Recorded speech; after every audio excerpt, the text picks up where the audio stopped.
Welcome to all of you. Thank you so much, dear participants, to be with us this morning. On behalf of UN Environment Program, we want to give you the welcome to this panel. Today, you will learn a lot about sustainable lifestyles. Why is this important? And why do we need to scale up action? This is the Regional Dialogue on Sustainable Lifestyles in Asia and the Pacific. Now, before I start, I just want to say I am Adriana Zacarias, working in Go4 SDGs, as this has been said, and this initiative is about accelerating action for the implementation of the Sustainable Development Goals, in particular the SDG 12 on sustainable consumption and production. And in this regard, one of our key objectives has been to empower youth and citizens to embrace sustainable lifestyles. And that's why we are very happy to be here. This is our fourth and the last webinar that we have done in this series of webinars in the last 3 months. And I want to highlight, a few months ago, we had the first conversation that was really about how to reduce food waste. What are the strategies that we can do? The second one was looking at policymakers and giving science-based tools to understand how to design policies to reduce consumption and production and move it towards sustainability. And we were showcasing the tool that we have that is called SCP Hat. It is available for all of you. And 2 days ago, we had the third seminar that was about sustainable fashion and sustainable textiles. And today we are in this dialogue on lifestyle. But I want to say all these 4 webinars have been discussing really how can we shape our lifestyles to be more sustainable. How do we live better when we are eating, when we are getting our clothes, and when we are designing policies or initiatives. So all this is interviewing. Now, why sustainable lifestyles and why this webinar is very important? We all know, that the current consumption patterns cannot go on. And if we continue with these trends, we need more than 2-3 planets, and we have only 1 planet, and we need to care for that. I don't need to go in detail. You will hear about that. So that's why it's so important to really promote sustainable lifestyles and start looking at behavioral change.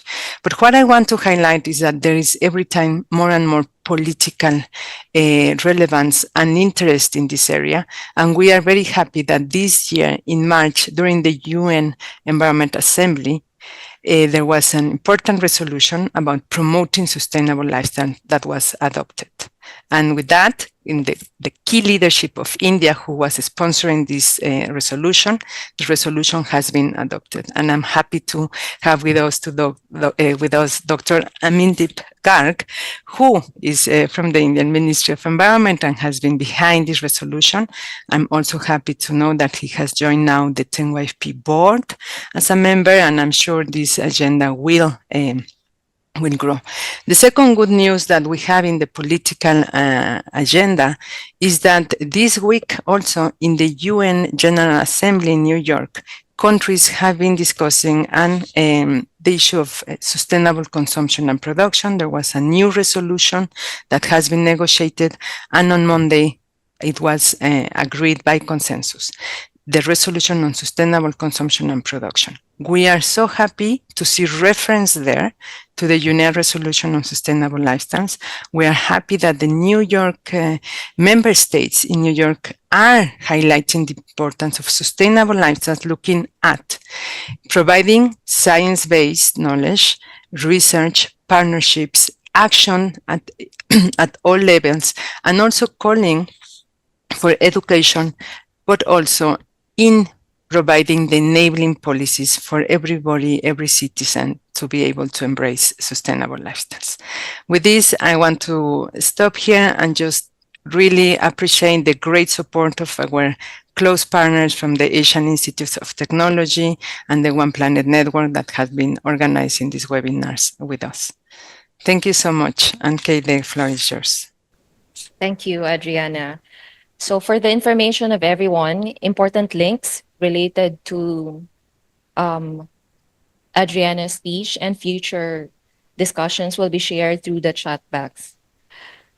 Moving on, we are joined by Dr. Amandip Garg from the Ministry of Environment, Forest and Climate Change, India. With 25 years of experience, he leads initiatives on sustainable lifestyles through Mission Life and wetland conservation. His background combines medical expertise and extensive leadership in public policy. Dr. Garg, over to you. Thank you so much. It's a pleasure to be present here in this dialogue. Distinguished guests, ladies and gentlemen, a very warm welcome to all the participants joining for the Asia Pacific Dialogue on Sustainable Lifestyles. It is indeed a privilege to participate in this dialogue with participation from policymakers, researchers, academicians, civil society representatives, and international organizations from across the region to address one of the most pressing challenges of our time, transitioning to sustainable lifestyles. Due to unsustainable lifestyles, most part of the world, including Asia Pacific region, are facing triple planetary crisis of biodiversity loss, climate change, and pollution. Therefore, there is an urgent need for the promotion and adoption of lifestyles, leading to sustainable consumption and production across the regions. Coming from India, I must share how we in India are adopting and promoting sustainable consumption and production. The importance of conserving our precious natural resources and living in harmony with nature is deeply rooted in the Indian culture. The need of the hour is to tap into that ancient wisdom and spread the message to as many people as possible.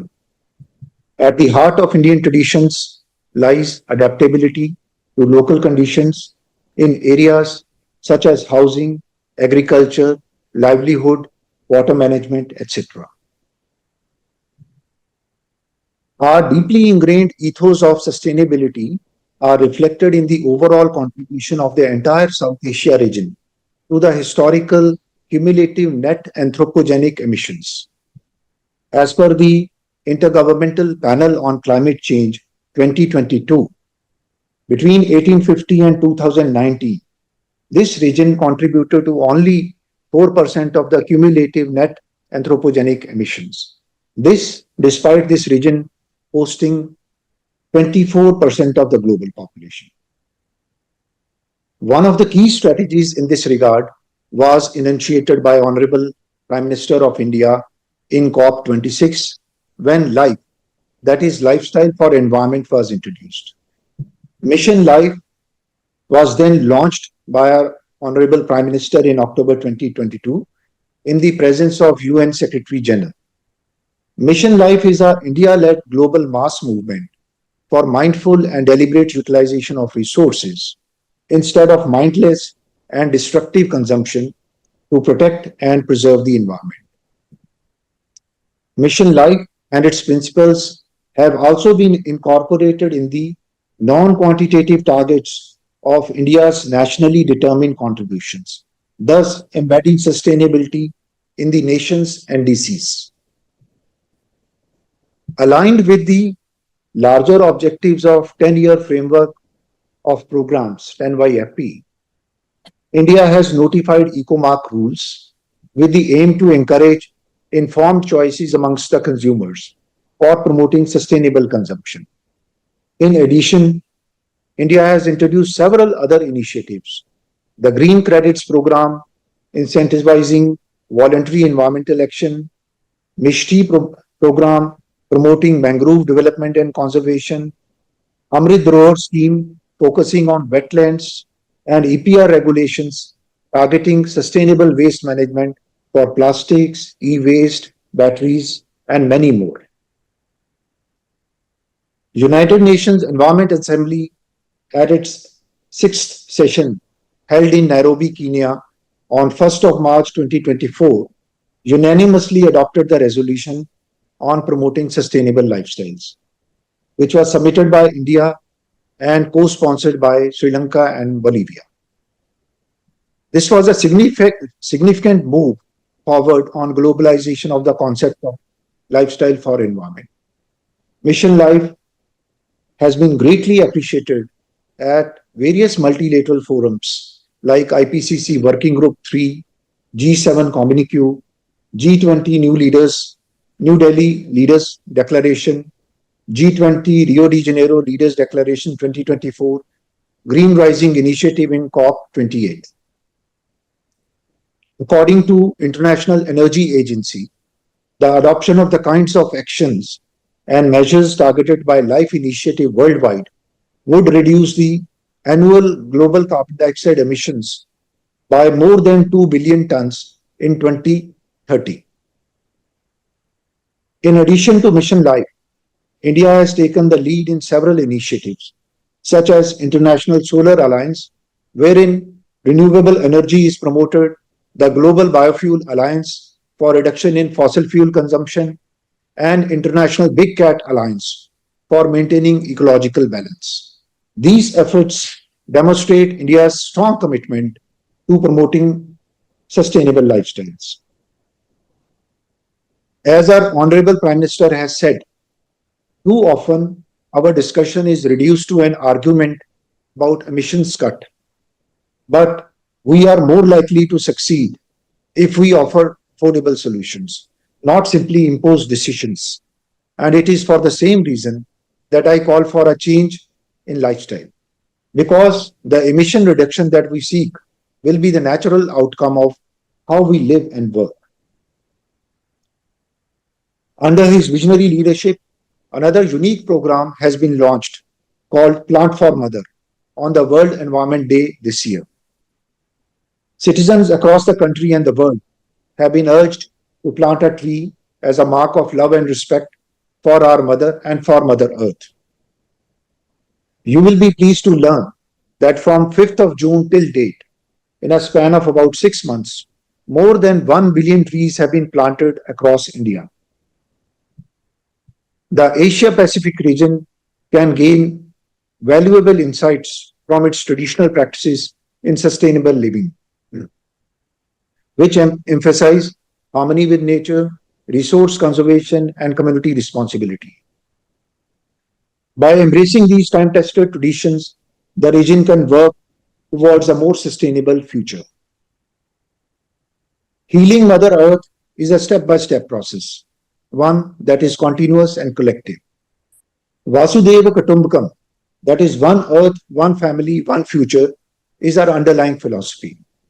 Therefore, India firmly believes in the power of global cooperation to deal with the enormous challenges at hand.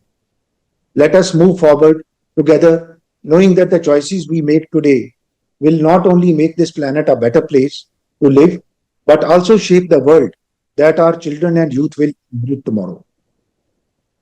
In today's dialogue, I look forward to fruitful exchanges and meaningful collaboration between the government, private sector actors, and civil society organizations to advance the regional action on sustainable lifestyle. I would like to close my opening remarks with a display of a short video on Mission Life, which highlights the key points I have just mentioned. Thank you all. With the intent of propagating India's values of harmonious coexistence with nature, Honorable Prime Minister Narendra Modi announced his vision of Mission Life, Lifestyle for Environment, and gave a clarion call for global awakening and action towards mindful utilization of resources. हम सब अपनी रोजमर्रा की जिंदगी में ऐसा बहुत कुछ कर सकते हैं जिससे पर्यावरण की सुरक्षा हो।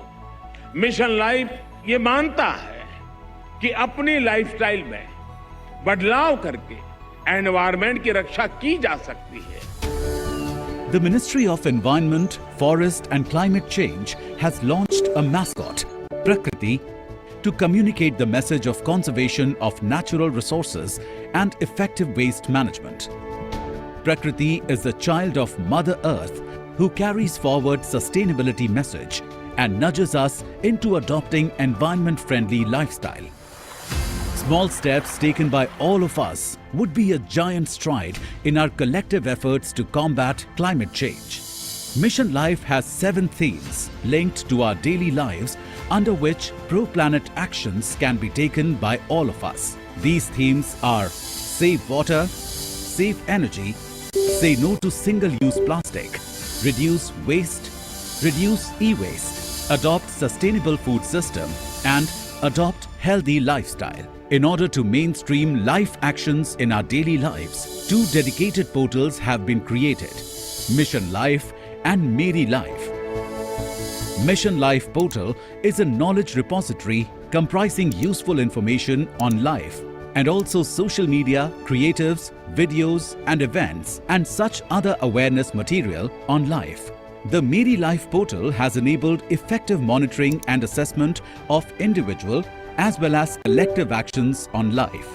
Number of events related to life have been organized individually as well as collectively, as also by various departments, organizations and institutions. Mission Life is about creating a culture of sustainability and promoting eco-friendly practices.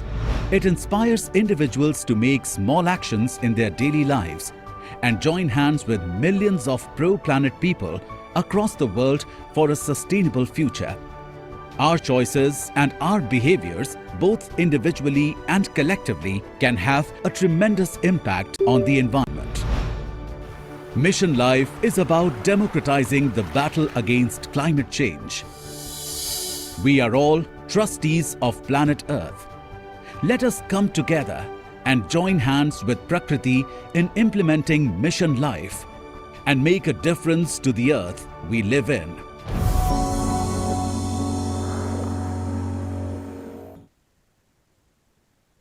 Thank you, Dr. Amandeep.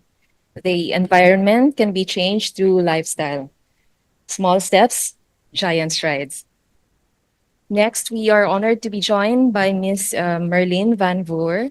She is the head of the Secretariat for the International Resource Panel, a UNEP initiative focusing on the science policy interface in natural resources management.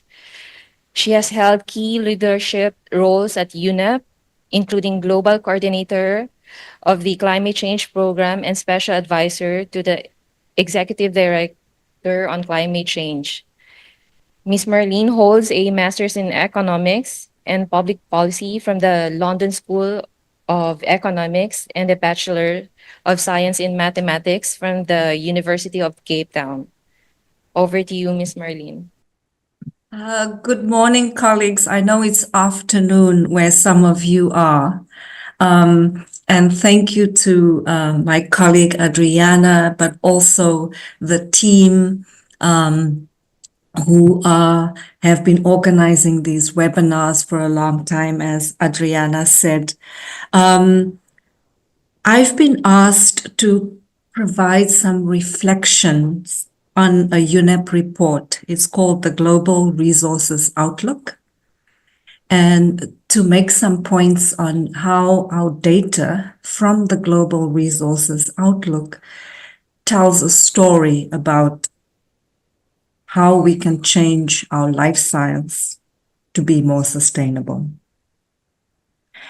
I should start by saying that when we produced the Global Resources Outlook, and it was launched earlier this year in February at the UN Environment Assembly, our scientists spent 2 years, and the guiding question or the fundamental question that they wanted to pursue was well-being and inequality. And that's why it's so important when it comes to the issue of lifestyles. So as I said, they are scientists. They had to look at metrics. How do you measure well-being? How do you ensure that the resources that we have on this earth are distributed and consumed and produced in a way that is equitable and just? So what our scientists found, just the big picture, and not surprisingly, is that they say that our natural resources And that includes metals like iron, like copper. It includes sand. It includes limestone. It includes wood. It includes fossil fuels, land, water, which is our resources. So everything that we extract from the earth and the resources we use, such as the land and the water, they looked at that global picture and they asked the question, what does the trend look like globally? And I think it's no surprise, and we can share with the moderators of this session the slides that I'm talking from now. But no surprise, first fact is that they say that the material extraction has been on an upward trend. They say that at the heart of many of our most pressing environmental challenges, which is climate, which is biodiversity loss, and pollution, is the way we consume our resources and the way we produce our resources. So I'll come back to the consumer behavior, which we also talk about a little bit in the report. Then they ask a second question. They say, well, if we need these natural resources for food, for our energy, we need it for our built environment, our buildings, we need it for transport, mobility. What can you do to change the trend, which right now is upward, and how can you bring that trend down? As scientists do, they go into the data and they said, well, let us see where's the most consumption. Again, no surprise, they looked at high-income countries versus low-income countries. And they said in high-income countries, per capita, so per person, high-income countries uses 6 times more resources than people who live in low-income countries. And I'm going to say that again. So in high-income countries, one person uses 6 times more per capita than someone who lives in low-income countries. And so what they then say is already that tells you about the inequality issue. And then they say it also tells you about well-being. Well-being means how much do we need? They go into detail about how to measure lifestyles in terms of a material footprint. And when you see the slides later, what they try to do, but the methodology is difficult because you need to have very robust data at a national level. Now imagine trying to tell Merlin what her material footprint is. But for argument's sake, what they try to say is the house that Merlin lives in needs energy. Is that source from coal? Is it from clean? The transport modality that Merlin uses, is it public? Is it car sharing? Is it a private car? How long does she travel? The building that Merlin goes to work in every day, etc. I can go on and on. So they try to, in a very scientific way, and the data supports some of this methodology. But for those of you who are used to these online calculators, you know, where you can calculate your carbon footprint, they are getting there in terms of helping us to understand how our lifestyles impacts on the global picture. And remember, I said the global picture right now is that we are increasing rather than decreasing the rate at which we extract resources from the earth. Then finally, what they ask is, as scientists, they ask us to consider thinking about how we can decouple our well-being, which is linked to our lifestyle.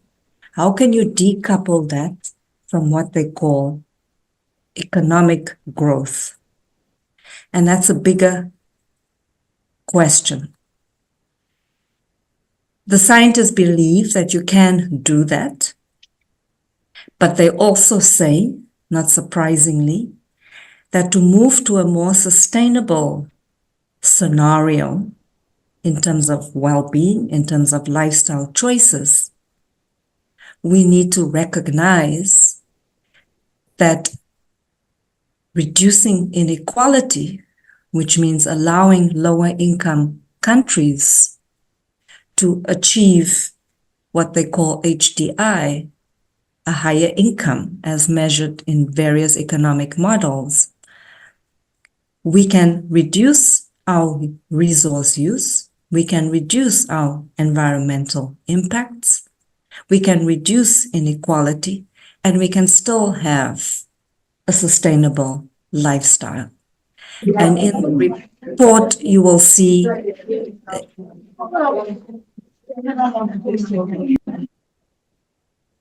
sorry, there was some conversation that was happening. And then finally, in the report, they say the pathway towards well-being and towards sustainability is that we definitely have to make sure that we meet human needs, but that we also look at, and this is where I'll end, that the consumption side, which is our lifestyle, our consumer side, we also have to look at the production side. And I'll end by saying that that message about how the consumers interact with the producers is quite a stark message for those of you who are following the negotiations in Busan right now on the plastic treaty. Somebody made the comment and said, we cannot recycle our way out of our pollution crisis. So it requires us as consumers, and it also requires, on the other side, the producers to make sure that they take responsibility for what we call in UNEP the full life cycle, right to the end of that life product. And sorry, my voice is breaking up, but thank you very much for inviting me to this webinar. Thank you, Ms. Merlin. Let us now welcome Professor Zhang Gu Liu. I hope I mentioned that correct, Professor. A tenured professor at Tsinghua University's School of Environment and Director of Division of Solid Waste Integrated Management. His research focuses on MSW management, including biological conversion, decontamination of incineration, fly ash, and the environmental evaluation of waste reutilization. He has published around 180 peer-reviewed papers and led several key R&D projects in solid waste treatment, while also serving on the Scientific Advisory Board of the International Waste Working Group. His keynote will cover food waste and social economic drivers. Over to you, Professor. Okay, thank you. Thank you very much for your introduction. Okay, so it seems we are a little bit later than the schedule, so I'll give a very quick, very short presentation for urban food waste and socioeconomic drivers in China. So we all know food waste causes high worldwide concern, especially in recent years, and 1/3 of global food production goes to waste annually, and of course it costs a lot of waste a lot of resources and also a lot of money in this field.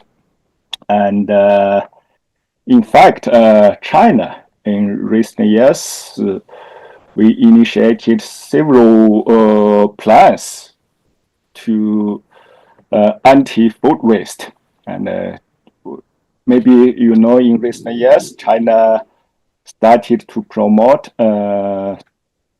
municipal solid waste classification as well as a zero waste construction plan. And in fact, food waste management, food waste reduction, food waste recycling is a key part of these plans.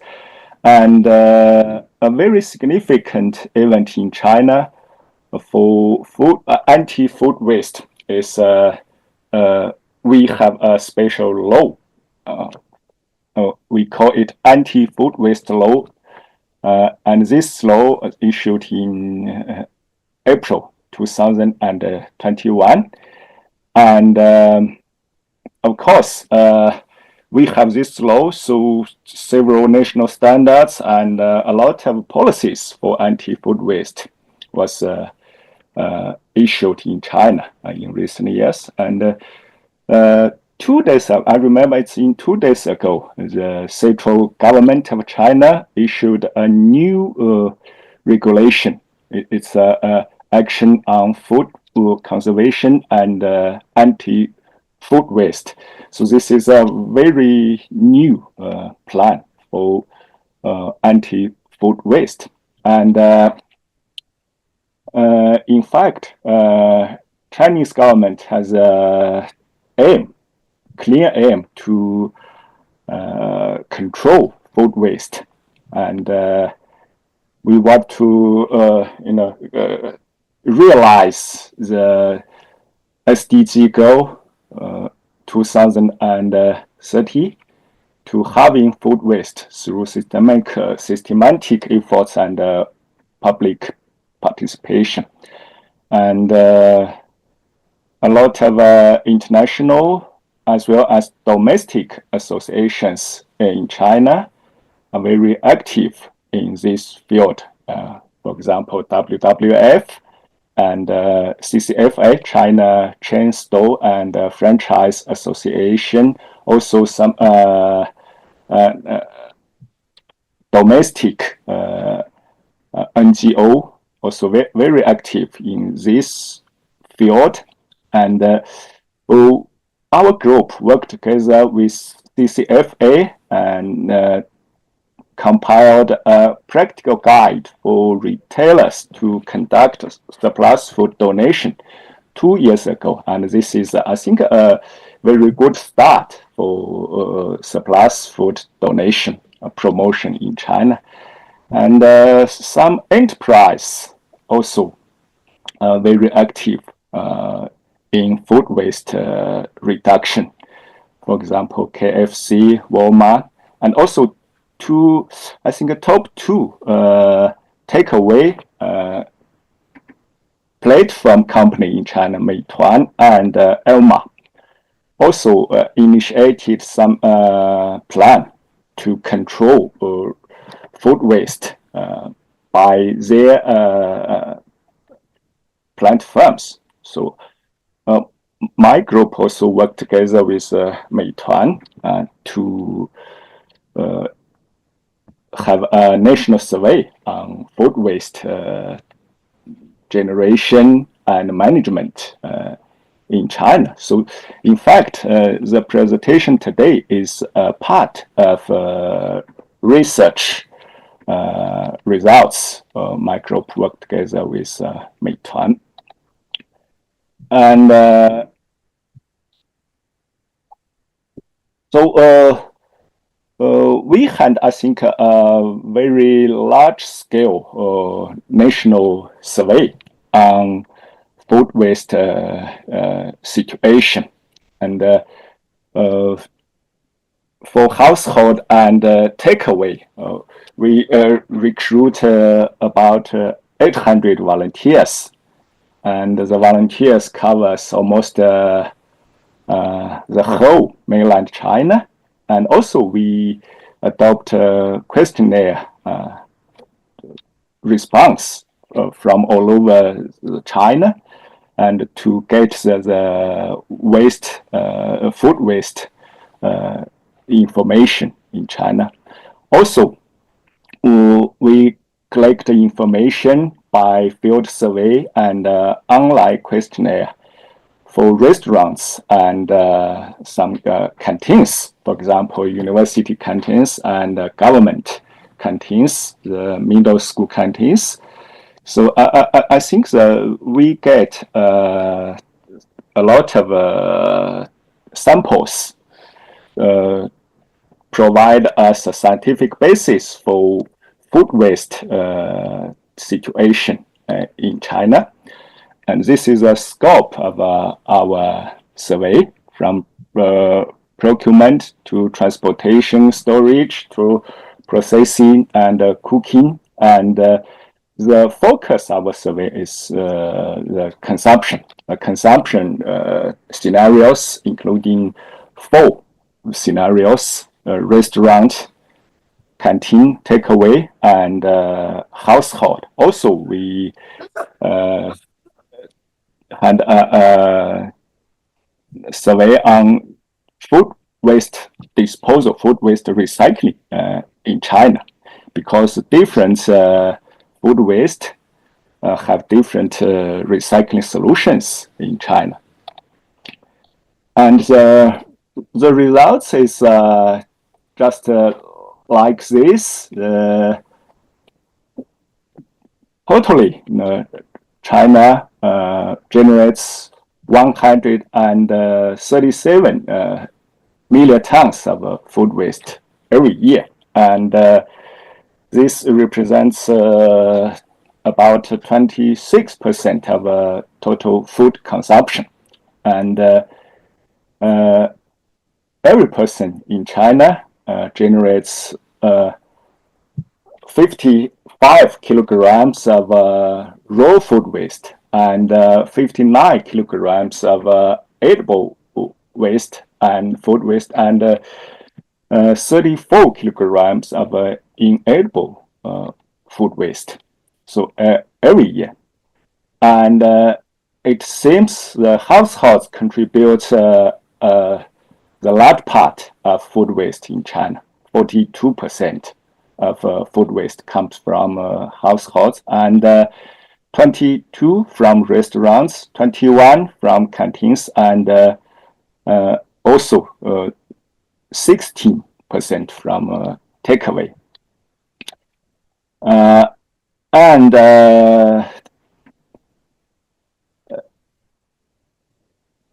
in recent years, there's a eating habit in China also changed a lot. According to our investigation, the household only, covers 46% of eating, and canteen cover 21%, and 18% restaurant, and 50% by takeaway. So it seems the takeaway dining and restaurant dining, it seems more and more popular in China, and produce food waste in these scenarios. Also, we built a structural equation to model the social economic drivers of food waste generation in China. We consider that the education level, the disposable income level, and whether the people have the habit to dining out, and the gender, also the age and the family size. So according to the modeling results, it seems if we eating more in restaurants and canteens, we produce more food waste. So 1% of the dining frequency increase produce 12.8 grams of food waste per meal. And the higher the education level, the higher the food waste generation. Also, the richer the people, if the people have higher disposable income, it seems people generates more food waste during dining. So we have a detailed analysis in published articles in Earth critical zone, and if you want to know detailed information, I think you can refer to this article. And we all know, Chinese people have the habit to pack the leftover in restaurants and bring it home. But it seems about 16% of the people, even they bring the leftover from restaurant to home, but they never eat it.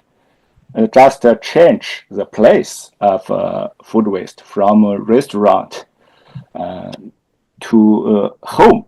So it seems the uneaten packed leftover aggravate environmental burden by converting centralized food waste management in restaurant to the decentralized household disposal system, because always the waste management system for restaurant and canteens is more developed than the system in the residential areas. Also, the recycling system efficiency is a little bit higher for the restaurants and the canteens than the residential areas.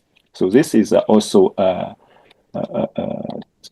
some results. And as a result of our investigation, we also have some policy recommendations. In fact, in China, we have some advantages to save food and reduce food waste.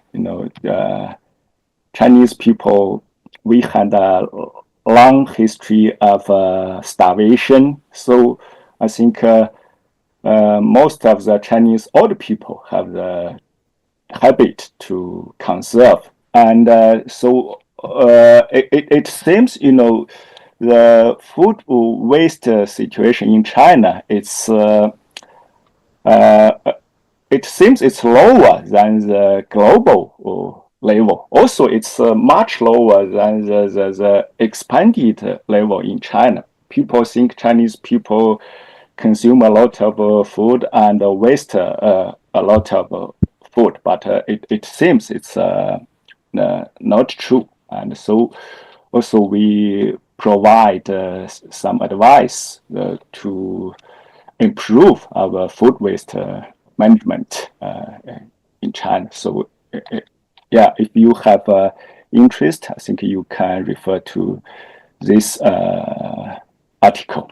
So I give the link here. Okay, thank you very much. Thank you very much, Professor, for that extensive presentation on food waste. So in the interest of time, we now move on to the first panel, which will explore cultural and socioeconomic structural factors influencing consumption patterns, aspirations, and vision. Samuel Jose, thematic facilitator for green economy and resources at the Children and Youth Major Group to UNEP, will moderate this discussion. Over to you, Samuel. Thank you. Thank you, AIT.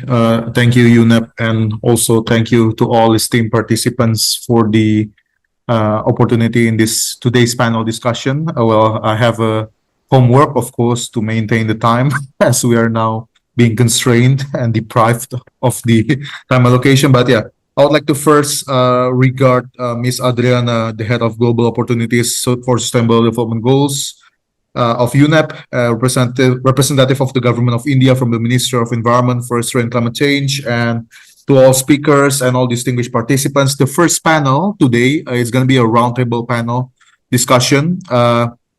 We're going to discuss vision, values, and approaches of sustainable lifestyles in Asia and the Pacific in the context of healthy planet and prosperity for all.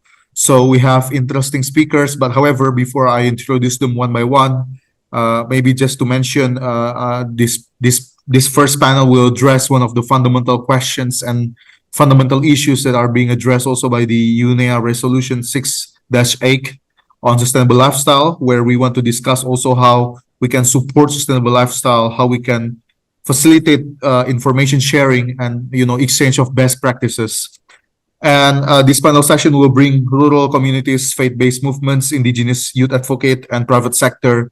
So we have all sets of perspective contained in here to discuss ways to ensure that sustainable living and community-based actions can take place while also promoting behavioral change for our harmony in living with nature.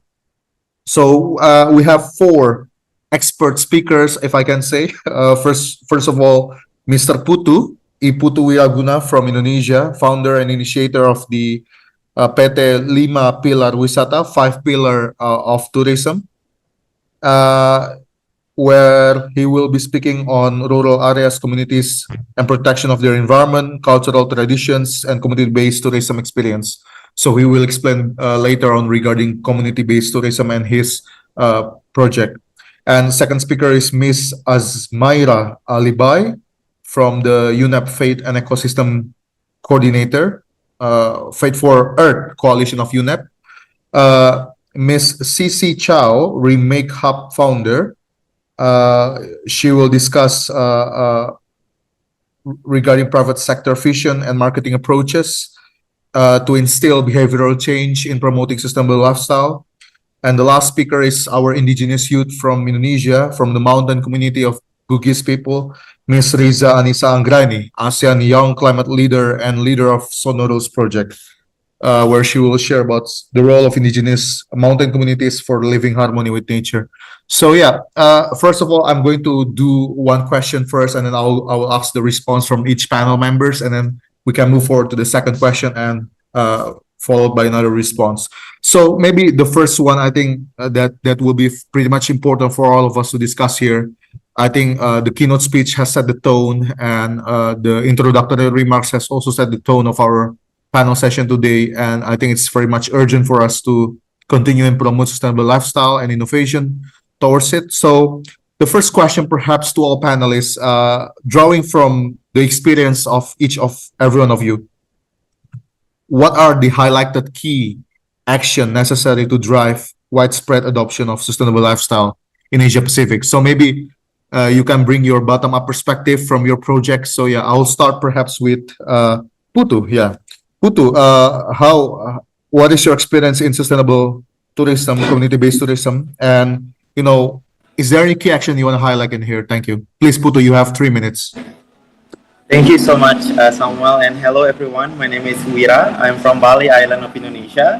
Let me sharing a very quick screen. So basically, what I'm doing in Bali, part of it is building of course, one of the sustainable lifestyle in Bali. So basically, the sharing today, basically, I would love to share what is the Balinese sustainable lifestyle. So the the very basic Balinese well-being lifestyle that I would like to share here is called Tri Hita Karana. It's basically three a value or a framework that in between human and the divine, human and the human and nature is like how three of these value are connected with each other. So our basic Balinese philosophy of this, we implement it into a lot of our daily life. So for example, human and divine, every day we have like daily offering, human with human, we have very strong communal work in Bali, and human with nature, we even have a birthday for a plant and birthday for a animal, for example. So all of these are implemented in daily life. And the second one, basically, I'm working here to implement a lot of sustainable or ethical tourism initiative in Bali. And one of my framework is called the Five Pillar Initiative. We have the economical side, people, environment, education, and culture. So how all of this five pillar integration is basically integrated to implementing a lot of like grassroots movement.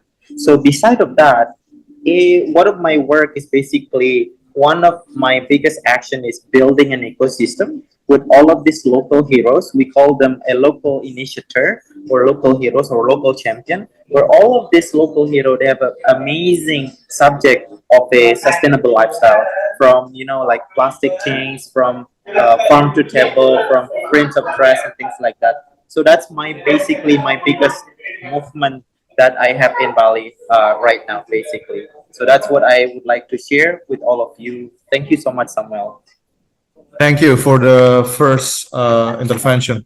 So I think, first of all, I think you highlighted regarding human and nature, God, and also fellow humans. So I think it comprises of both vertical and horizontal relationship between human and the other part of the ecosystem. So thank you, Putu, for bringing that perspective and introducing our platform. So maybe I'll go to Cici first. Cici, Remake Hub founder, Miss Cici Chow. So I think you, as private sector, is there any vision that you wanna bring up to this discussion today, and what your organization have been doing to promote sustainable lifestyle? So Cici, are you there? Please. Yes. Okay. Basically, I think from the private sector, basically our main job is to really create a new business opportunities for people can reopening their eyes and reshaping a greener future to see how we can turn plastics into a more valuable application. So what we basically doing is we are collecting plastic bottles as well as electronic wastes and turning them into large size panels to replace timber, acrylic, marble, or terrazzo. And this kind of material can be recycled more than 5 times or even more. And it is 100% made from plastic waste and creates zero carbon and zero waste. So based on our research, right now in our own startup, we can deal with different types of plastic waste, such as F&B, food and beverage, household like shampoo bottles, also cosmetics like everyday girls are wearing, also electronics like refrigerators and computer cases. So in our house, we are really putting forward the effort on how we can play around with different type of waste and creating them into a more better looking or more design driven pattern look. So when we are talking about sustainability, it's no longer about low valued products that is put on the market.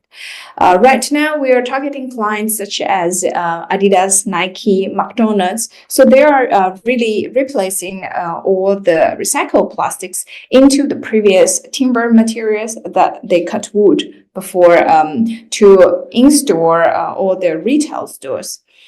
So by doing so, we really think we create new business opportunities for retail stores and brands that they can first of all help them to reduce their carbon emissions. Secondly, really having a huge impact of recycle and upcycle all the plastic waste. Yeah, I think this is so far what we are really looking forward to do it. And we are trying our best to not only impact the retail fast fashion industry, but also food and beverage, hotel industry, and many other more industries. Thank you. Thank you. Thank you, Sisi. Just a follow-up question. I think you brought a very important point there regarding, bringing opportunities and enhancing value-added products of the companies who are joining your initiative. So perhaps I want to touch on a follow-up question, perhaps in regards of, engaging with brands. Is there any, some kind of, when you are working with them, is there any usual regular challenges that you always face from one brand to another, during your work? What are the challenges when they are trying to implement it, and how do you resolve it? Please, Sisi.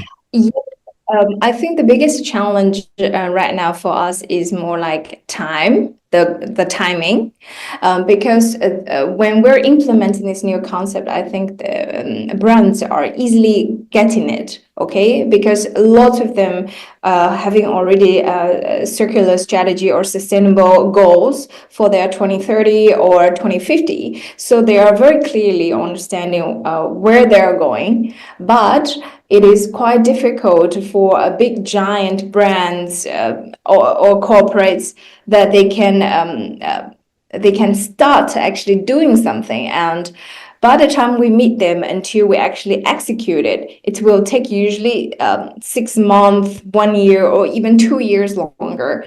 Then they can start moving into more impactful executions to, to actually purchase these products, or, really doing circular economy solutions. So we are really fighting with the time, as well as the structure of giant corporates. But we truly believe this, if we're doing the right thing, this is what we have to be continually doing and be consistent of making it happen. Yeah. Thank you, Sisi. So yeah, I think we have touched upon two important points. First of all, Putu brought important point regarding, synergy between the vertical and horizontal relationship of human with its nature, God, and fellow humans. And also, I think Sisi has brought the private sector perspective, business and market-based solutions. She has elaborated it very well on, making opportunities and work with people, work with the business communities, especially to ensure, that we can have a timely action. So I think one of the key word is all of this can be achieved is every stakeholder have their own good faith. So now I'll move to Asmira. I apologize if I spell your name incorrectly. Yeah. So I just want to say, faith-based movements are deemed important, of course, because it brings, the faith actors together, moving forward with the grassroots communities, the people that we want to engage with. But sometimes I think faith-based actors are also facing challenges when they're trying to advocate themselves in, let's say, multilateral level or international level. So, but maybe I'll not be dictating you because you know better than me on what are the daily hurdles of it. So yeah, please, Asmira. Thank you, Samuel. Thank you to all our speakers. I'm going to build on Putu's point because I know we don't have too much time. But in saying that, the key action that I think is important and we think is important at the Faith for Earth Coalition is to leverage existing institutional structures, networks, convenings through mutually supported partnerships. And when I say mutually supported, it's identifying how these faith groups can amplify existing programs at the national and the local level, because we've seen very often that faith groups aren't the natural partner or aren't a natural part of the process when implementing really great initiatives, especially on the environment. Now, Samuel, I will dispel that faith groups don't have enough of a space at these global convenings. Just at COP29, we had a very successful faith pavilion with a footfall of 350 participants actively engaging every day. And so the space is growing and growing, but compare that to the biodiversity space, also with the Faith Pavilion, but a much smaller convening of about 30 actors representing different faiths, and now at the INC of about 5. But what we've seen in our work is that when we invite faith groups to the table, they show up with their excellent examples, with the inspiration, with the wisdom. And so this brings me to the key action. How do we leverage it? And why should we leverage it? It's because the solutions to the crises need to be as interconnected as the challenges are.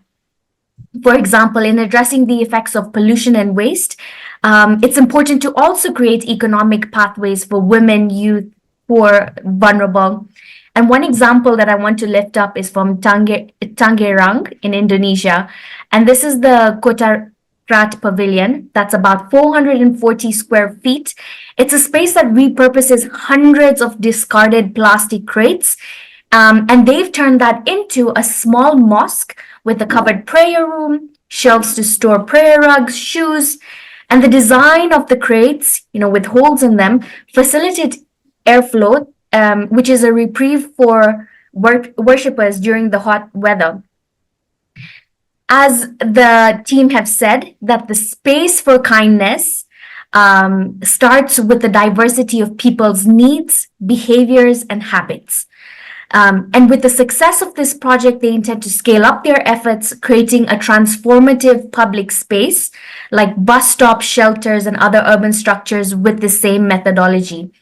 Likewise, programs like the Faith for Earth Empathy Leadership Program, that's driven by the Srimad Rachandra Dharampur mission, builds on the existing retreat centers, integrating environmental education with a values-driven approach, transforming how institution-owned schools address issues of waste management, of restoration, creating that ripple effect that we want to see and should be seeing at the local level by getting institutions involved and structures. So faith-based organizations provide this micro opportunity that we can then take to the macro level of how we can drive effective programs and engage all of society, from women, youth, business. And with that, I'm very happy to turn the floor back to you, Samuel. Thank you. Thank you. I would like to also thank you for the correction. Well, yes, but I think aside from COP, of course, faith movements needs to be strengthened also in other fora. As you mentioned, biodiversity, even water, because during World Water Forum, for instance, where I joined, I think in Bali, it happens in Bali, and Trihita Karang was also mentioned quite several times in the speeches, where I think, faith groups are oftentimes, they are prioritized, but they need to, spread themselves to ensure that they also can conjure other fora as well. So yeah, I think you brought a very important point. Just want to, also highlight the three keywords from your remarks earlier regarding needs, behavior, and habit. And I think faith actors, the faith leaders, have a very great leverage on this. For instance, like country of Indonesia, for instance, a predominantly religious country, for instance, I think nowadays the faith discourse should not only focus about human, how can we, let's say, gain our own peace and fulfill religious tradition, but also how we bring religious discourse to the entire broader community. Especially talking about environment, because people are rarely talking about environment in, let's say, in mosques or in churches in my country. Yeah? So yeah, maybe just a short response from you regarding this, how to make a sustainable lifestyle for the environment a much more trending topic to be discussed in various faith groups in mosques, churches, and others. Any 2 cents on it? That's a great question. So I started this work in my own community and I run a small program across East Africa. So this is the experience that I'm going to be sharing with you. What makes it trendy and exciting is do something, get a few people involved, listen to what they have to say, and build something from that with the institutional backing for sustainable action. We know that people are inspired and are ready to act, but give them the resources to turn that inspiration into action. I think that's the missing piece. We need people that care, that are driven, that can move this work forward. And I think it's very important that there's the institutional support from leaders, from the different bodies that move these faith communities forward. Thank you, Asmara. So right now we're going to the mountain. We're going to Riza. So Riza, how are you? I hope you are doing well. So Riza, as ASEAN Young Leader on Environment and also, managing your own project as an indigenous youth from Indonesia, do you have an experience and do you have any critical advocacy that you want to bring to the table today? Please. Yeah. Hello, everyone. Well, somewhere you know that you have been mentioned it, that Indonesia is a powerful country. We had a lot of ethnics such as Hutu from Bali, and also myself also from Buddhist culture.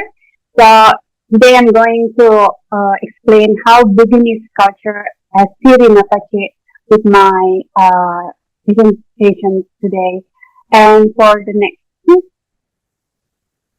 so I initiate a project called Project Sonorous. Project Sonorous refers to sound or echo.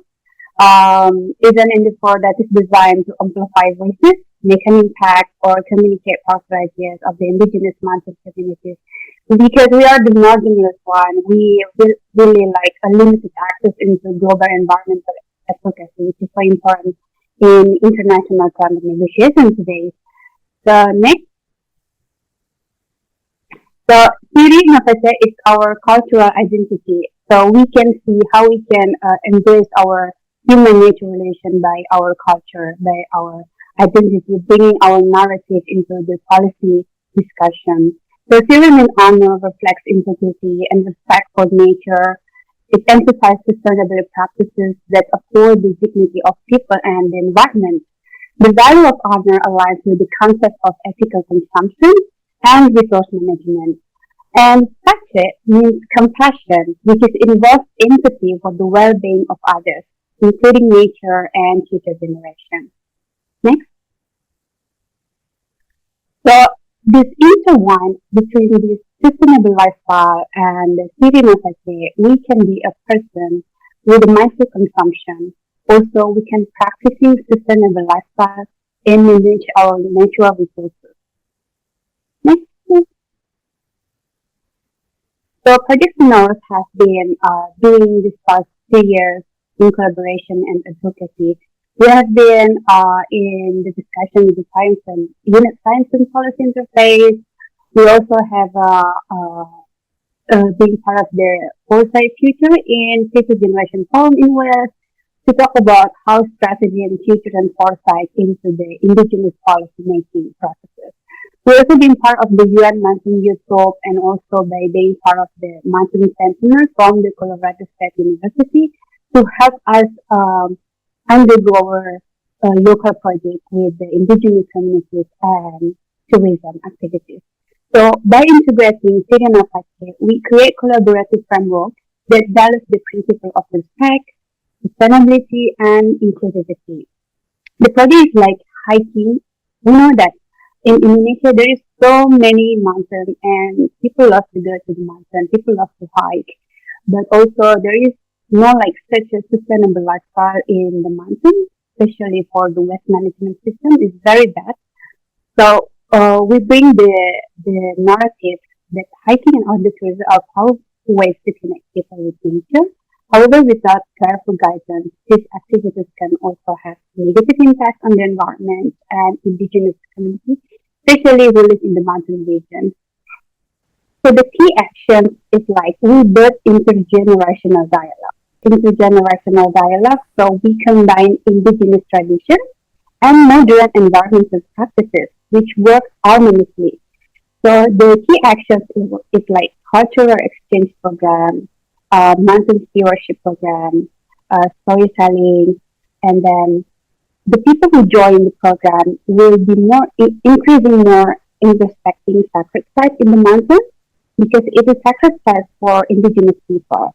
And then the result of the project is like we unite through honor and compassion by bringing the theory Mapeke into the project. So the project creates spaces for mutual respect, cross-cultural learning, and a profound connection to land management, reinforcing the importance of compassion and sustainability. Sustainable living. So I think that's all. I hope everyone is having encourage more to more living sustainably, especially in outdoor activities. Thank you, Riza. So I think I would like to also elaborate on several. I would like to mention several key points that you have mentioned. Sirina Pache value, honor, and compassion.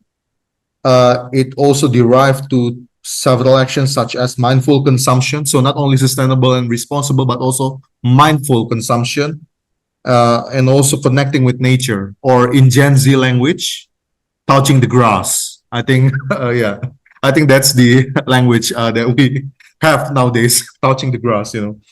And I think I agree with you regarding intergenerational dialogue and also, you know, building a stewardship, because sometimes leadership does matter, yes, but leadership need to be pushed by stewardship. So thank you, Riza, for bringing those important points. So now I would like to go around the table and bring the last question for all of you. In here, it's mentioned 2 factors, but due to time constraint, 1 factor perhaps. So each one of you should bring 1 key factor that you consider special in enabling sustainable lifestyle. Let's start with Riza again, because Riza spoke at the end. So Riza, please. 1 factor. Any, yeah, 1 element, 1 factor. Embracing the nature. I mean, like wherever we go, I mean, like we go to nature and we are being humble with nature, especially like we mentioned before, inequalities. We listen to the people who live on the ground, learning from each other. I think it's very important because what makes us forget is our lifestyle. You know, like fast fashion industry and go to another country, and the carbon footprints, of course, it's important point. But when we live on the ground and we talk to the local people, we know how feel enough with everything, how feel okay with everything. So I think that's my question. That's my answer. Sorry. Thank you, Riza. Now, Asmaira. Thank you. So as people of faith, of spirituality, be driven by your values, values like stewardship, like compassion, justice, balance. I turn to Pope Francis's encyclical Laudato Si, Care for Our Common Home, where he calls upon the global population to draw from the rich spiritual patrimony of our religions to promote an integral ecology. And I also refer to Al Mizan, a covenant for the earth, that calls on, or it says, amongst the rays of hope that filter through the dark storm clouds of this crisis is the unprecedented coming together of faith, of communities, of traditional societies and indigenous peoples. Thank you. Values and integral ecology. I learned a new term today. Thank you for that. Okay, maybe to Sisi now. As a business actor, as a private sector, aside from incentive, maybe you will say we need incentive in order for the market to flourish. We need facilitation. But aside from that, any other factor that you want to bring as business, let's say, to push for a much more, let's say, so your action as a business actor can prevail against all challenges. Any factor that you want to highlight today, the key factor, Sisi? I think from a young entrepreneur's perspective, the most important thing actually is mission driven. Yeah, deeply from your heart, understand why you want to do it, and how you want to do it, and what will be bringing to the environment, to the planet, and to the people, and to the future. And then the next one is really be bold, be brave, and just do it and get it done. Yeah. I think, thank you. Regarding mission driven and get it done, I think it's very important because many entrepreneurs nowadays, they have ideas, they have frameworks, they have their own innovation.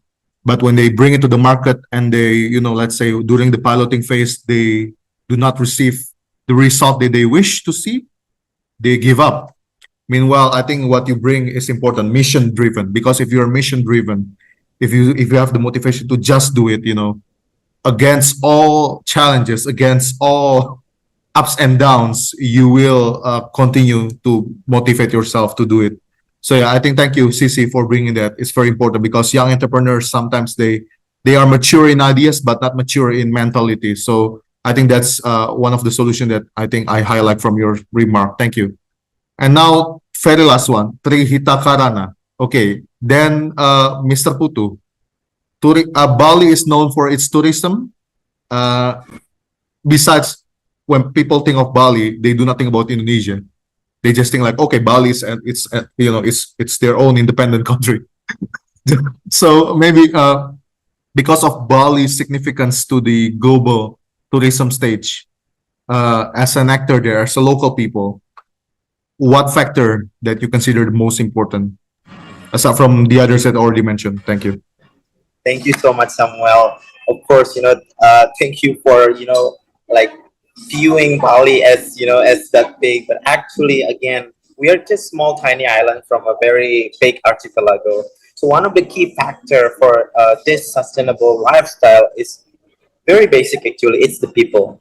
For us, how to find right kind of people that creating right kind of movement with a good behavior from the cultural heritage. Because we are based from a cultural heritage, we even have like 1,000 years of rice field, for example, that they still live until now. So how we can find those right person who still believing on continuing all of this, cultural heritage and good behavior. So first, finding right kind of person. That's why right now we are building an ecosystem of collaborative economy, of collaborative initiative, so that we can move forward even bigger. So that's my one of biggest factor that I have. Thank you. So I can conclude: investing in nature, be humble from Riza, values and integral ecology, and mission driven, and be bold, just do it, and people-centered development. I think what can I conclude? What I can conclude from Putu. So people-centered development, remember the heritage, and eventually we will remember our objective. So today's the first panel session have talked about the normative principles, the values, and approaches. The holistic perspective. So now I think we are getting to the substance, the policies, and of course the actionable recommendations. And now for that other segment of today's dialogue, I would like to hand over the floor back to the MC. Thank you very much. My name is Ino Samuel Jose.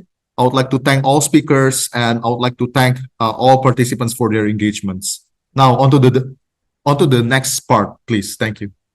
Thank you for that very interesting, extensive discussion. So for the next 20 minutes, we will be moving on to the second panel, which will discuss policy instruments, initiatives, and good practices. This session will reflect on enabling conditions for sustainable lifestyles in the region. Adriana, giving back the floor to you. Thank you so much, Kay. And Samuel, congratulations, beautiful panel. Thanks so much for the moderation, and to you all, to all the panelists, really inspiring. I'm so happy to see, first of all, the youth here, to listen the power of youth and young entrepreneurs working and just doing, as you well say. I think the previous panel highlighted, as some of you say, the power of youth and the power of people And that's what we need, and sustainable lifestyles is about that. How can we use our own power as people, citizens, women, indigenous people, entrepreneurs, to really move towards sustainability. So thanks for that, really inspiring. I know we are running late. Next time we will do more, we will dedicate more time to this, but I think that shows the interest of this topic. So now is looking, okay, yeah, there are many activities that communities are doing, young entrepreneurs, etc. But what we want to discuss now is also what are those enabling policies and conditions that are necessary to really make sustainable lifestyles the norm. As we were saying, lifestyles is not only about education of awareness raising, but is really the infrastructure, the things that are around. And I'm very happy really to have with us a fantastic panelist here, 3 great panelists that are experts on sustainable development and sustainable lifestyles, and not only great experts, but also dear colleagues and close partners to UNEP. So thank you so much for all of you to be here. We have with us Hitomi Rankini is the Chief of Environment and Development Policy in UN Economic and Social Commission for Asia and the Pacific. Hitomi, thanks for being here. We have Duen Appleby, a great colleague, friend, and partner of UNEP. He is working in the Institute for Global Environmental Strategies, IGES, most of you have known. And of course, an old friend, Magnus Bengtsson, who is a policy director of Hot or Cold Institute and also a great expert on sustainable lifestyle. So I'm going to turn first to Hitomi, and we will do a quick round, first one question and then key conclusions on this. Hitomi, from your experience, we would like to hear how can we really scale up the enabling policies, the initiatives, or inform policymakers in creating the enabling conditions for citizens to embrace sustainable lifestyles. Thank you so much for that question, Adriana. It's an important one. I would like to share maybe one slide, just in the interest of time, to help answer that question, right? All righty. So thanks very much, Adriana. Thanks, everybody, for your patience while I get started. I was asked to talk a little bit about SDG progress and then also to answer the question that's posed by Adriana. One of the things that ESCAP does is to track SDG progress. We are responsible for the follow-up and review on the SDGs. And as you can imagine, this is really important for understanding where we're going on SDG 12, right? But if we look at the whole range of the SDGs in the region, we see that there are some key areas in which we need to really accelerate. And of course, as you know already, these are really mainly around the environmental goals, right? So when we look at sustainable cities and communities, responsible consumption and production, so SDG 12, climate action, life below water, and life on land. These are the goals on which we need to really, really accelerate progress, or we have regression. And then in addition to that, we have a challenge around decent work and economic growth across the region. As you can imagine, this is not maybe a coincidence that this is the picture from our region. When we look at SDG 12 and what's happening at the sub-regional level, we can see that across the different subregions, you have the need to accelerate progress as a defining feature on SDG 12. The gray boxes, which are attributed to each of the targets under each of these subregions, tells us that there isn't sufficient data. And so you can see that for more than half of the critical targets under SDG 12, we lack data. So the discussion on metrics continues to be critical, right? And then you can see that there are common challenges across all of the subregions around support for R&D capacity, sustainable use of natural resources, fossil fuel subsidies, etc. So this is just to say that we do face some challenges. They can be tracked largely, but there is insufficient data. I want to go quickly to the question that Adriana has posed. So what are the enablers? For this presentation, I applied causal layered analysis to this question of sustainable lifestyles. So it's kind of quick, kind of dirty. It should be done in a participatory way. But what this shows us is a breakdown of the levels of potential interventions, potential policy interventions around this question of sustainable lifestyles. On this table, from left to right, you have the level of potential intervention, of policy intervention. And then you have on the second column, you have the current situation described by level. On the third column, you have the desired positive outcome that we're looking for, again by level. And then you have the enablers of change, right, which I should really speak around a bit. Now, if you go down the rows, the first is the litany, right? What we're capturing here is what do we see in the headlines? What do we see around us regarding consumer behavior and impacts? What is defining our current reality? The second row talks about the systems, right? What are the systemic factors that are going to help us get where we want to go, or what the systemic factors which explain what we see now, right?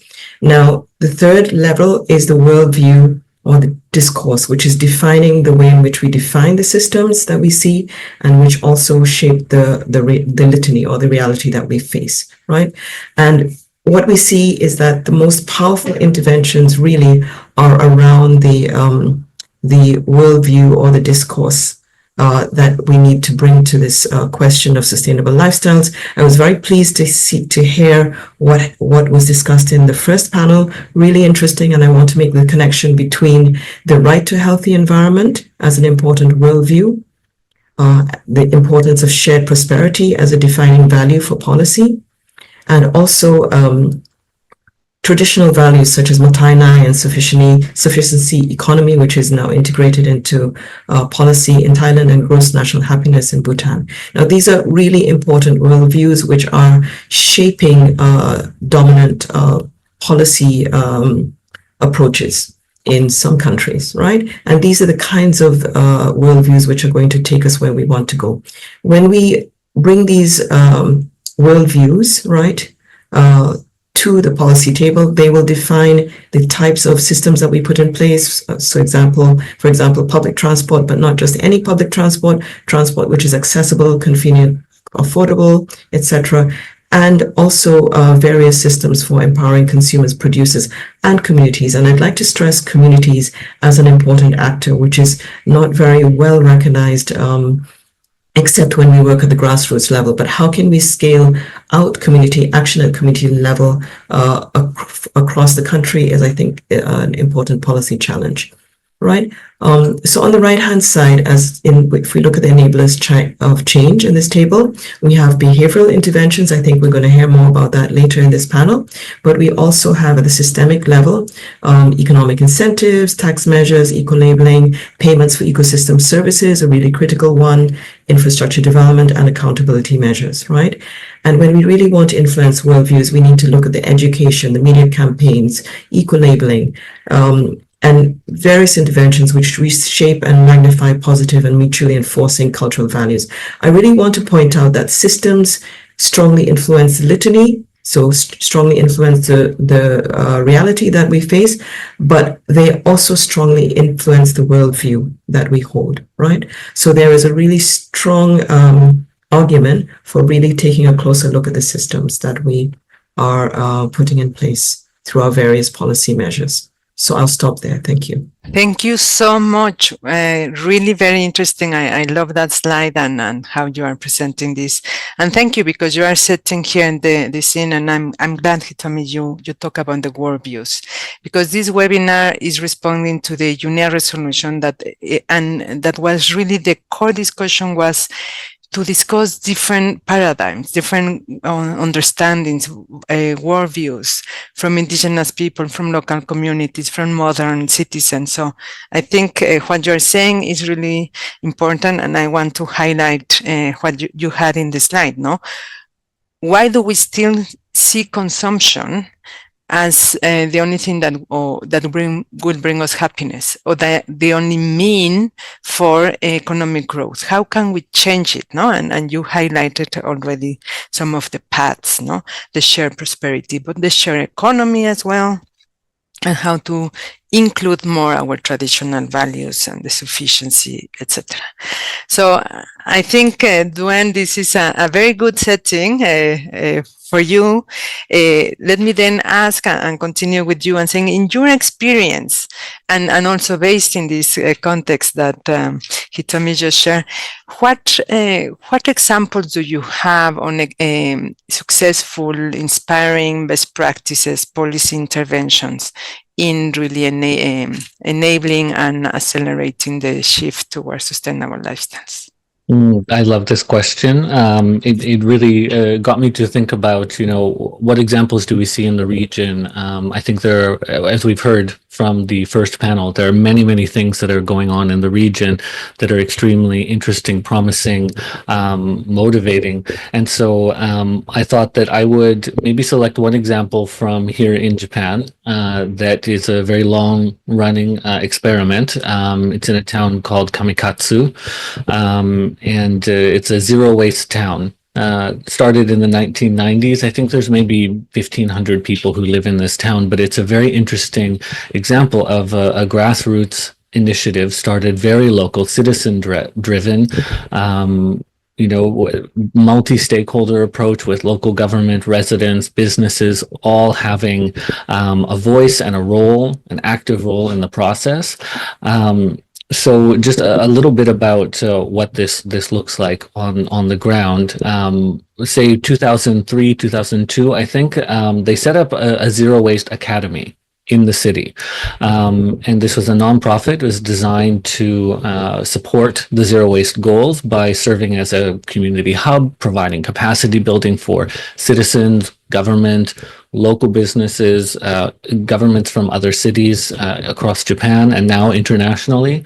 And they help people to think about how do we shift our daily habits? How do we interrogate, as Adriana, as you said, is the only way out of the problem to shop, to consume our way out of the problem? No, of course not. We can come up with better.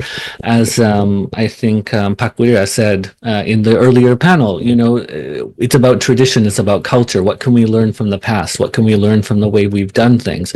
And so this community has been able to really implement that at a wide level.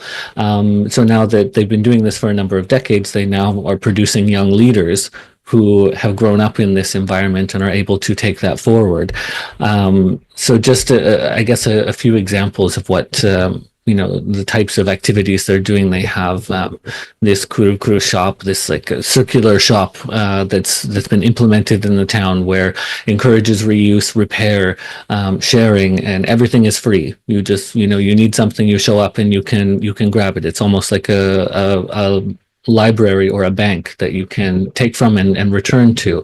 They've got a food security and health program that's looking at everything from composting all the way to nutritional support for the young and the old, very important in Japan where the population is aging. They have started a collective of artisans who specialize in upcycling. This is creating sustainable livelihoods and of course implementing sustainable hospitality, tourism, including very importantly a local brewery, which is very popular. And some of my colleagues at I just tell me that it's a fantastic place. So if you have an opportunity to visit, please do. But these are some of the things that are happening there in Kamikatsu. And I can just say finally that there are other places in Japan that are taking a similar approach. And I think as I do my work in Southeast Asia, we see that this type of citizen-driven work is perhaps where a lot of the really interesting action is happening. And maybe some of the challenge that we face is translating some of the lessons learned at those local levels from these initiatives into something that is accessible to policymakers so that then they can create the enabling environment. I think there's a capacity gap there that we could talk about. So I'll leave it there. Thank you.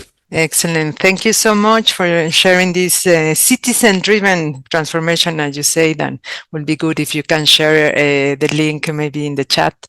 And the question, as you say, is how do we translate it there as a bigger scale? What were in your view, and just a quick follow-up question, what was the factor of success for this to happen? How how did they create this community participation and respect? No, because when I hear it's a circular shop and it's all free, or people have to return. So how do you create that belongingness, this collectivity? Yeah, And I think respect? Yeah, this is something that was very interesting for me coming from, of course, I'm from Canada originally, and so coming to Japan and seeing this example, I mean, it really stood out to me as something unique that I wouldn't have seen, I think, back in Canada. And I can maybe say that some of what made the magic happen here is cultural. It is traditional. It's the societal bonds that I think exist within Japan, particularly amongst older generations. Maybe it's falling away somewhat, but there are many natural disasters here. People need to rely on each other. There are isolated communities. So in some ways, this is familiar in other locations, and I think there are lessons to be learned, particularly around that disaster prevention, risk resilience. For other places, as we see kind of the effects of climate change rolling out, places that did not face these types of challenges do now, and perhaps they can learn how to come together as a community in these ways that maybe we've forgotten. Great. The power of community and solidarity. That's great. Exactly. Magnus, let me turn to you. One of the first person I started to work with on sustainable lifestyles was Magnus, together with Luisa Kenji. I know you are an expert and very passionate about this. So, Magnus, we heard also at the beginning the importance of inequalities. Lifestyles is not equal. We have heard more developed countries or high-income countries are consuming more, where others still have to meet their needs, and the lifestyles is creating bigger and bigger the gap on inequalities. So can you provide also some examples of the enabling conditions, but also where we can ensure that these enabling conditions are also together with the affordability and accessibility of the conditions of the infrastructure and the options for sustainable lifestyles? Over to you. Thank you, Adriana. It's always both a privilege and a challenging task to be the final speaker, especially in this kind of seminar, which has been extremely rich. Lots of hope-giving and really inspiring initiatives that we have heard presented. So lots of wonderful things going on. I was positively surprised to hear that people talk so much about worldviews, values, and cultural change and traditional culture, because that's something that resonates a lot with me, and where I think there is lots of potential to do things, especially in Southeast Asia, where I think there is a cultural heritage to build upon for furthering sustainable lifestyles. I would like to mention, Dwayne mentioned a very good example at the local scale and initiatives of how people's lifestyles have been changed for the better around the ways they use physical materials. I would like to bring up another example of where we have seen dramatic changes in lifestyles, and it's the case of smoking. Which it peaked in the 1970s in high-income countries, and it is now pretty rare in many European countries, North America, and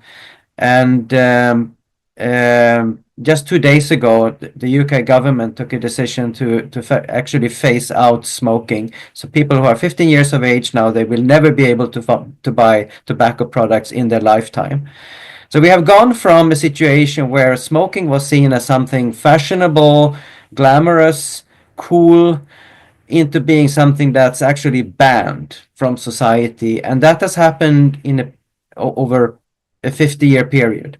I think this illustrates that if you want to change lifestyles, you need to understand that you're playing the long game, that this is something that takes time, and it requires investments, it requires vision. What happened with smoking was that we had good quality science.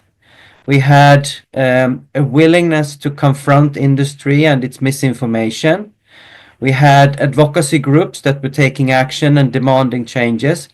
We saw policymakers using all the tools in the toolbox. It was not just looking for one silver bullet intervention, but working with education of children, of the general public, of using economic tools, making this more expensive, of introducing regulations on advertising, on packaging design, on availability, and so on and so forth. And gradually, this brought about a change in public attitudes.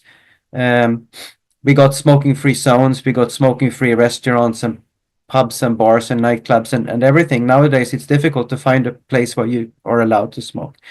So this illustrates that a lifestyle feature or a behavior that was seen as desirable and very normal can for sure be phased out. And I think we see something similar now happen with car-based mobility in cities, because a number of cities around the world, we see maybe leading examples in Europe with Paris, Amsterdam, Denmark already having made progress, but we also see a growing interest and good initiatives coming from a great number of cities around the planet, of making it increasingly difficult for people to move around by car, and at the same time making it possible for people to access the services they need and connect with each other through alternative means, by good public transportation, by making pedestrian zones and making it easy for active mobility.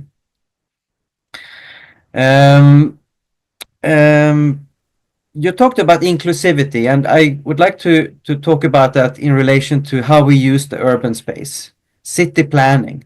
How do we do city planning inclusive so that it benefits everyone? That we make public spaces that are attractive and can offer good quality of life and well-being for people, that people can use as their extended living room, where people can socialize and play, exercise, safely, where they can connect with nature regardless of whether they are rich or poor. People can move around and access the services they need, that we have a decentralized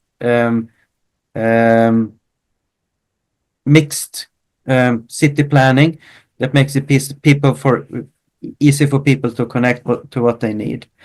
So I think this calls for a kind of a different style of taking decisions around cities and how we use our common spaces in cities to have a greater participation of ordinary people, also people with low incomes, in taking decisions on how we use public space and how we use our collective resources, what investments we make, so that it doesn't just benefit the wealthy middle class and the capital owners, but actually share the benefits much more widely. Excellent. Thanks so much, Magnus. And you say something very important. The change to this requires a vision for the long term, willingness, and of course advocacy. And then, making the choices attractive, inclusive, and meeting aspiration. And I think this is very important because lifestyles cannot be seen as something that is restricting or preventing people to consume or to live well. No, so it's doing things in a different way. And when you were saying that, Magnus, I also thought how lifestyles have also increased, like the smoking thing, like, okay, first we banned, and how difficult it has been for us to promote sustainable lifestyles. This year we are celebrating the UNEA resolution, but I was very happy also to see that in the SCP resolution in New York, there is a paragraph, and I want to read to all of you, that it says, recognizing that the pressing needs to reduce excessive individual consumption, which may place significant pressure on the environment, needs to be addressed. So, now countries are saying, there is excessive consumption that we need to regulate, maybe not to regulate, but see how to really address. So, okay, we are running late, I know. I will really invite you just to give me one sentence. He told me, Duen and Magnus, if we need to advise governments or private sector to work on two enabling conditions for lifestyles, what would they be, these two enabling conditions? I know it's difficult, one doesn't fit all, but if I need to prioritize, and I let you two, not one, because I know one will be impossible. So, Okay. Hitomi, you want to start? All right. Okay. So, in keeping with my early intervention, I think changes in the cultural value are really important, and I would really push the cultural value that a healthy person requires a healthy environment. So the idea of One Health, planetary health, there's one really critical value that can be pushed. The second one is the notion of shared prosperity. So I would say two really important worldviews that need to be supported through education, campaigns, through economic incentives, through even science policy interface, more study, more research. But I think these are two major enablers if we're talking about interventions at the worldview level. Thank you. I love them. Thank you so much. I like that. Duen, from your Yes. side. So I think maybe it would be easier if I only was allowed to pick one. Now I have to prioritize even more.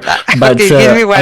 I think the kind of building on what was said, Hitomi said very well, that I think one thing that we really could use at the global level is more of an explicit understanding and embracing of the plurality of ways that we can live sustainably. That, we don't need, obviously we don't need a one size fits all solution, but, maybe we're currently sitting at a position where they say, okay, well, there's 5 ways, but really there are many, and I think that this would allow countries to, and provinces and states within countries and cities to chart a little bit more of their own course that's more locally relevant, that's responsive to tradition, culture, all of those things. So I think that is the type of, I guess, if I can also say, worldview that I would like to see policymakers bring forward a little more strongly, and maybe not have it be a conflict, Excellent. Thank you so much. Magnus?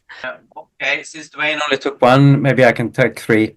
I think we need to rethink how we define success as a society, for cities, for communities, and for individuals, and that we stimulate these honest discussions around what this means.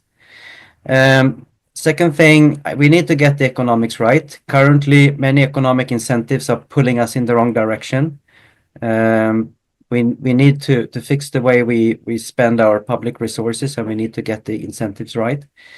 Third one, we need better knowledge and data on how people live their lives and how these lifestyles and consumption patterns contribute to the triple planetary crisis. Excellent. Very good. I think with this is a perfect closing of the event. Thank you so much. I know we need to close now, but yeah, I just want to highlight what was really interesting in the 2 panels. We cannot separate the cultural aspects with the enabling and the policy making.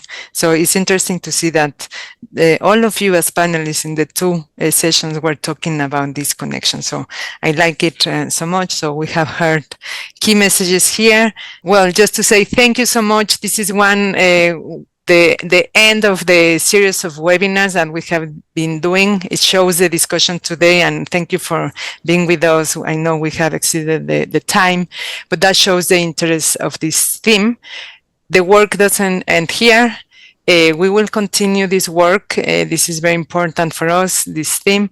And just to let you know, we're planning to support next year in March is the World Consumers Rights Day. Consumers International is organizing that every year. And next year they will dedicate it on sustainable lifestyles, making sustainable lifestyles the norm. And with them, we are also planning to have different roundtables at the national, regional level. So I think if you are interested, please let us know, because I think then today's conversation shows a lot of inspiration, a lot of different dialogues that we can go deeper. So just to say, we are here as UNEP, Godfrey G's UNEP, with the Asian Institute of Technology, and with all of you to make this movement and this transition. So thank you so much for being with us. And once again, I want to thank all our colleagues in the IIT and all of you wonderful panelists. Thanks so much.